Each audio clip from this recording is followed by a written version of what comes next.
Hello అందరికీ welcome to Madhu graceful bytes. ఈరోజు మన ఛానల్లో మీకోసం ఒక మంచి బ్రేక్ఫాస్ట్ ఐటెం తోటి మీ ముందుకు వచ్చేసాను.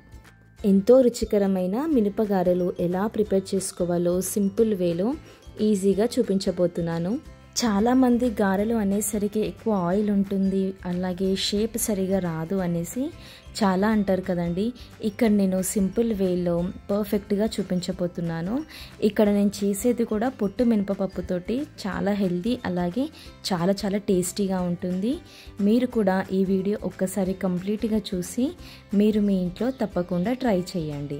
ఇప్పుడు మనం ప్రాసెస్లోకి వెళ్ళిపోదాం. ఇక్కడ నేను 1.5 గ్లాస్ వరకు మినపపప్పు తీసుకున్నానండి. ఇక్కడ నేను తీసుకుంది పొట్టు మినపపప్పు. ఇలా పొట్టు మినపపప్పు తీసుకుంటే ఏంటంటే చాలా మంచిదండి. ఇక్కడ నేను 1.5 గ్లాస్ వరకు మినపపప్పుని ఒక బౌల్లో వేసుకుంటున్నాను. ఇలా వీటిని ఒక బౌల్లో వేసుకొని దీన్ని మనము నీట్గా వాష్ చేసుకోవాలి. దీన్ని మనం నీట్గా వాష్ చేసుకున్న తర్వాత నైట్ అంతా కూడా దీన్ని బాగా నానబెట్టుకోవాలి. ఇది నేను నానబెట్టుకున్న టైం వచ్చేసి ఈవినింగ్ 6:30కి నానబెట్టుకున్నానండి. మళ్ళీ ఇది మార్నింగ్ 8 o'clock వరకు నానబెట్టుకున్నాను. 8 o'clockకి నేను దీన్ని గ్రైండర్లో వేసి పేస్ట్ రెడీ చేసుకుంటున్నాను. ఇక్కడ చూస్తున్నారు కదా, నేను మార్నింగ్ 8 o'clock వచ్చేసరికి నాకు పప్పు అనేది పర్ఫెక్ట్గా నానిపోయింది. ఇక్కడ చూస్తున్నారు కదా, ఇలా నానిన పప్పుని మనం ఒక మిక్సీ జార్లో తీసుకొని ఎక్కువగా వాటర్ వేయకుండా నార్మల్గా ఇలా ఇక్కడ వీడియోలో చూపిస్తున్న విధంగా పేస్ట్ రెడీ చేసుకోవాలి. ఇలా మనం వీటిని రెడీ చేసుకొని ఒక మిక్సింగ్ బౌల్లోకి వేసేసుకోవాలి.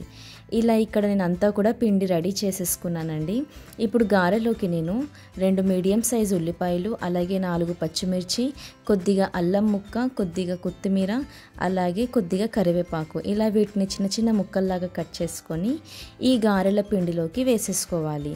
ఇక్కడ నేను ఉల్లిపాయలు, పచ్చిమిర్చి, అలాగే అల్లము, కొత్తిమీర, కరివేపాకు ఇలా వీటన్నిటిని వేసుకున్న తర్వాత దీంట్లోకి మనము రుచికి సరిపడా అంత ఉప్పుని కూడా వేసేసుకోవాలి. ఇలా మనం వీటన్నిటిని వేసుకొని బాగా మిక్స్ చేసుకోవాలి. ఇవన్నీ కూడా మనకి పిండిలోకి బాగా మిక్స్ అయిపోవాలి.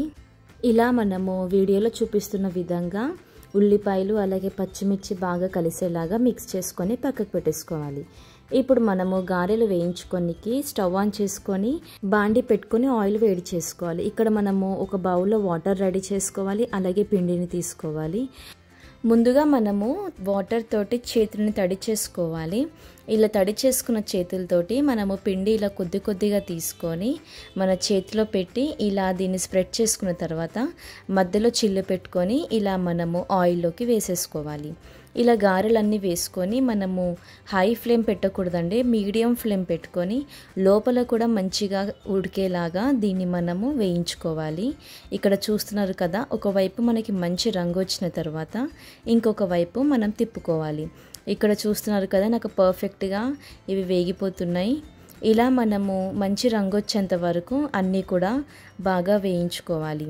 ఇలా మనకి ఒక్కసారి బాగా వేగిపోయిన తర్వాత ఇక్కడ చూస్తున్నారు కదా, ఏ విధంగా అయితే మనకి మంచి కలర్ వచ్చిందో ఇలా మనకి గోల్డెన్ బ్రౌన్ కలర్ వచ్చేంత వరకు వీటిని ఫ్రై చేసుకోవాలి. ఇలా ఫ్రై చేసుకున్న తర్వాత దీన్ని మనము టిష్యూ ఉన్న ప్లేట్లోకి ఇలా వేసేసుకోవాలి. ఇలా వేసుకుంటే ఏదైనా ఎక్స్ట్రా ఆయిల్ ఉన్నా కానీ వెంటనే అబ్జర్వ్ అయిపోతుంది. ఇలా రెడీ చేసుకున్న గారెలని మనము ఏ చట్నీతో అయినా, ఇక్కడైతే నేను పల్లీ చట్నీతోటి సర్వ్ చేసుకుంటున్నానండి. ఇలా మనము వేడి వేడి గారెలు వేసి ఇలా పల్లీ చట్నీలో తింటే చాలా చాలా టేస్టీగా ఉంటుంది. ఇంట్లో వాళ్ళు కూడా చాలా ఎంజాయ్ చేస్తారు. చూసారు కదండి, ఎంతో సింపుల్గా గారెలు ఎలా ప్రిపేర్ చేసుకోవాలో మీరు కూడా తప్పకుండా ట్రై చేయండి. Thank you for watching Madhu graceful bytes. Like చేయండి, షేర్ చేయండి, సబ్స్క్రైబ్ చేసుకోండి.